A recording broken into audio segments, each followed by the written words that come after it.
Assalamualaikum warahmatullahi wabarakatuh. Perkenalkan, nama saya Putri Diana Novia, calon guru penggerak Angkatan 10 dari Kabupaten Majalengka.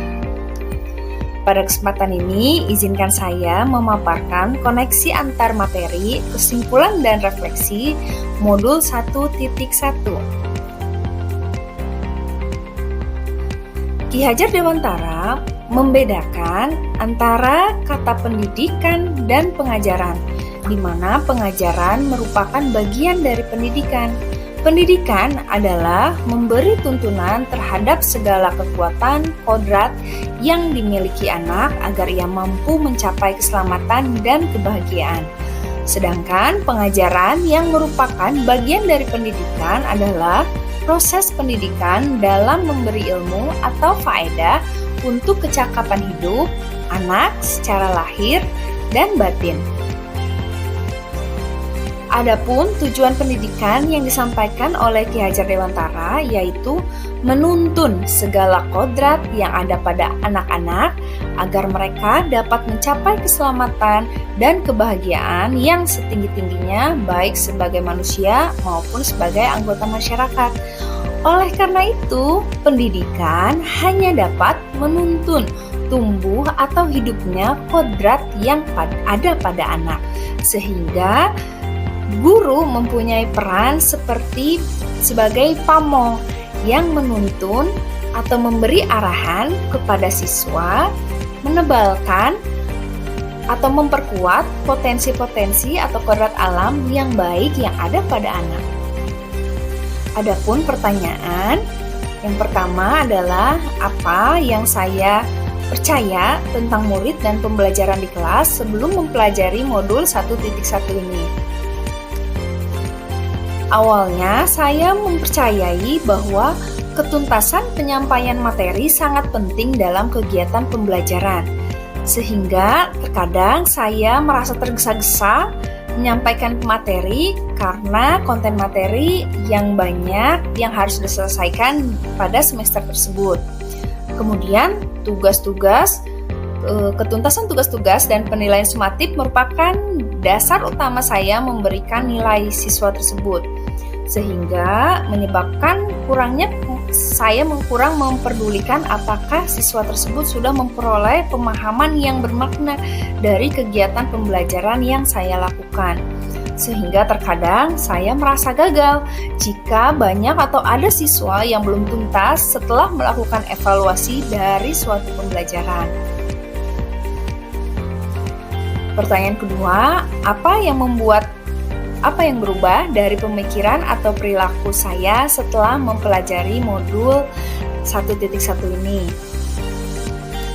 Yang pertama yaitu saya jadi sadar bahwa saya harus melakukan pembelajaran yang bermakna.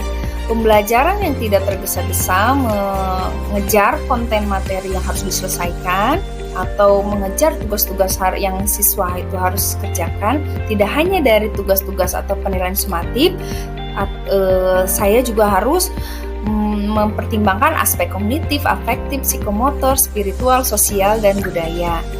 Kemudian saya juga harus membuka hati dan pikiran saya harus terbuka bahwa setiap anak mempunyai kodrat alam yang berbeda-beda yang dibawa mereka sejak lahir. Oleh karena itu, saya tidak boleh bersedih hati ketika ada siswa yang tidak memperoleh hasil yang maksimal menurut saya setelah evaluasi dari kegiatan pembelajaran, tetapi saya harus melihat atau mencari cara bagaimana membimbing anak tersebut sesuai dengan potensi yang ada pada dirinya terkait dengan mata pelajaran yang saya ampu, yaitu salah satunya dengan cara mempelajari karakteristik siswa. Mungkin bisa saya lakukan dengan komunikasi dengan siswa tersebut untuk menggali apa sih potensi atau karakteristik siswa tersebut.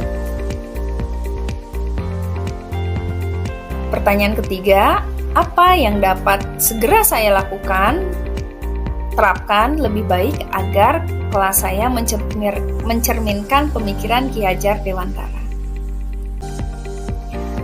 Yang pertama, pembelajarannya tidak menuntut tetapi menuntun.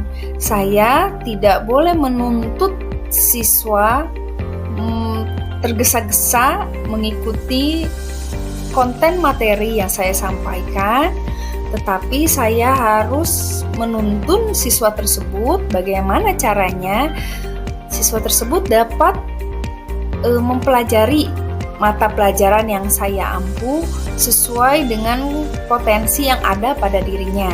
Kemudian saya juga akan melakukan pembelajaran abad 21 yang sesuai dengan pemikiran Ki Hajar Dewantara, yaitu mengembangkan berpikir kritis, kreatif, komunikatif, dan kolaboratif. Dan yang terakhir, yang nomor 1, sebelum saya menuntun anak tersebut, saya harus kenal dulu anak tersebut, mengenali karakteristiknya, potensinya yang ada pada dirinya, minatnya, sehingga dari situ saya bisa membuat pembelajaran yang sesuai dengan kebutuhan siswa dan berpihak kepada siswa tersebut. Demikian sharing dari saya, mudah-mudahan ada yang bermanfaat untuk rekan-rekan sejawat, guru hebat, para pejuang pendidikan. Akhir kata, Assalamualaikum warahmatullahi wabarakatuh.